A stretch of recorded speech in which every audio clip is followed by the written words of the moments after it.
We're running. We're live. Go on. We're live. Like something from Star Trek, didn't we? We are live. Okay, so all I'm going to do is give you a very brief potted history, a very brief history of the last, believe it or not, 29 years. Why are you sitting there on your own?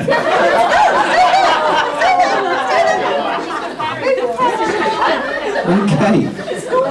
So, some of you will know some of the things, some of you won't, so I just thought I'd share it very briefly. Myself and Michael are going to talk, but before we do that, I just wanted to point out that the music you heard, and I'm talking on behalf solely of my son Nicholas, would not have been possible without the tuition and guidance of Chris Kimber.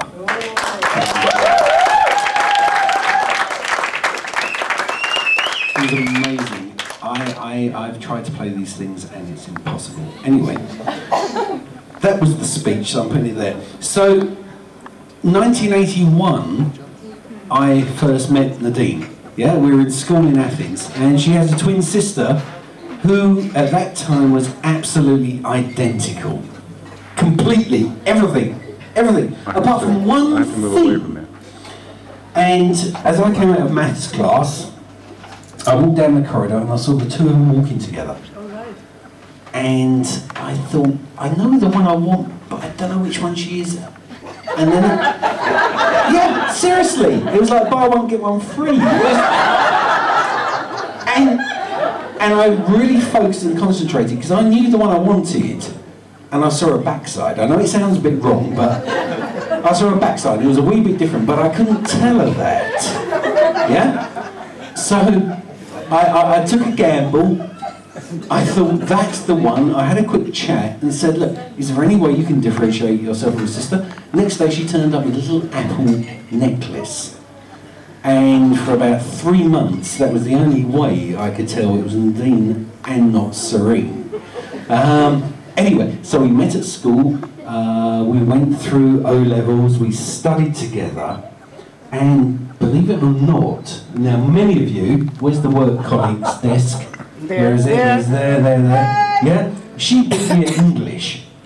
Yeah? Huh? Can you believe that? So we're going to do a little test later on. Yeah, just a few of Nadine's words. I call it Nadine's lexicon. Anyway, so we studied together. I left Greece in '85, and we were apart. And I spent the next 5 years completely, almost like a bachelor life.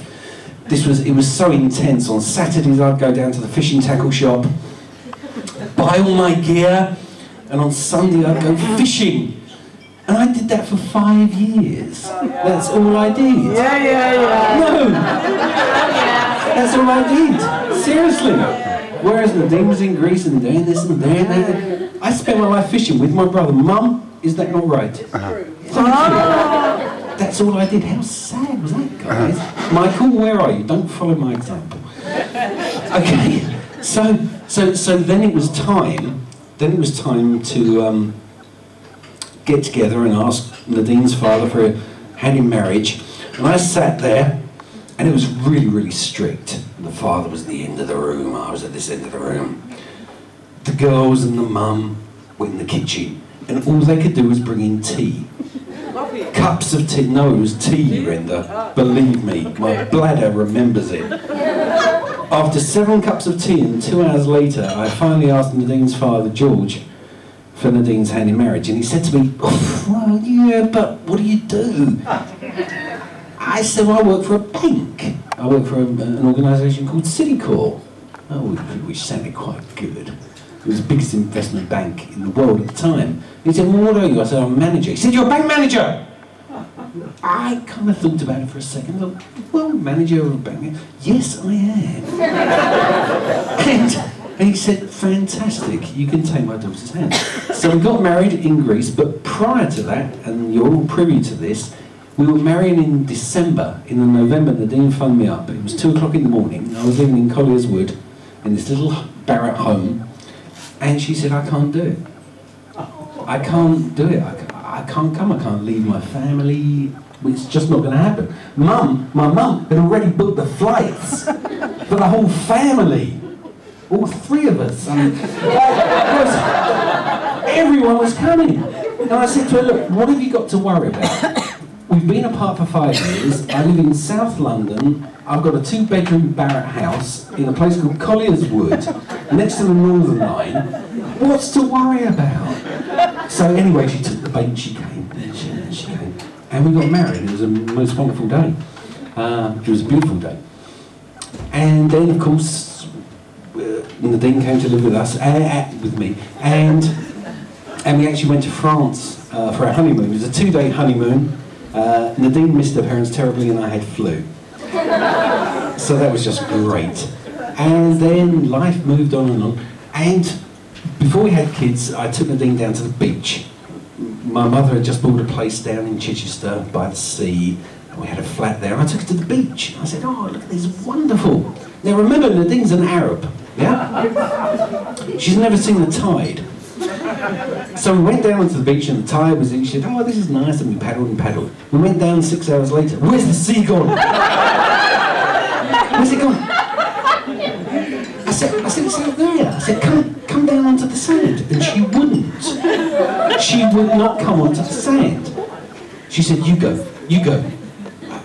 So I went down to the sand. She said, jump. Jump. So I jumped on the sand. I said, I promise you it's safe to go. So that was a bit of a life-learning experience. And then, of course, we had the kids. Now, Michael was a bit of an ordeal. 27 hours, always late, mate. We went into hospital and I said, I'm hungry. I went and bought a KFC bucket. The nurse said, you can't bring this in here. I said, yeah, whatever. So I ate that, then I got a migraine while all the time Nadine was in labour, which didn't help. When Nick was coming, I said to her, don't worry, it'll be hours and hours yet. And I fell asleep. So she pretty much woke me up and said, we really need to go to hospital. And then, of course, life has ebbed and flowed. We've got 2 lovely boys. There's one. Where's the other one? There he is. I've got a lovely wife. So it's been a wonderful passage. It started on November the 4th, 1981. Now, as I promised you, we have Nadine's lexicon.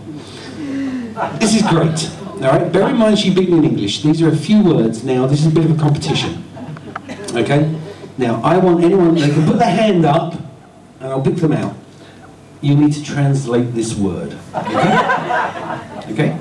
First word up is haddock. Go on. Hammock. Yes! Yes! Yes! Next word is hunchback. Oh, I know. No, I want someone else. Go on then. It's a hatchback, yes. Yes. Because we were going down to IKEA to buy a hammock for the garden. We had a 5-door car and she said we can put the haddock in the hunchback. Okay. And then we went for a very romantic tea and sandwiches at the Selsdon Hotel. And this is where the next word comes from. Harpoon. Any ideas? No? It's a big instrument with strings that you play. Yes, yes. Now, this one's a good one. Okay? Anyone got any idea for the word gutling? Gutling? Yeah, and she still uses it today. Yeah? It's someone who eats a lot. Yeah, that's what I was thinking. It's a glutton. It's great. Okay, and finally, I know I'm going to get this when I get home. It's my kaputtance. Jill, I think you know the answer. Kaputtance is... Comeuppance. Comeuppance. Divid. Yes. Divid. And just very lastly, this was wonderful. Jeff, you'll remember this. Yes. Auschwitz. Yeah, thanks, Tan. We just gave it away. One of the best holiday destinations in Europe, according to Nadine, is Auschwitz. Anyway, I've overrun. It's time for my young son to have his share. But thank you ever so much. And let me take this opportunity to thank everyone that helped as well. All the balloons and stuff. It really is much appreciated. So thank you very much.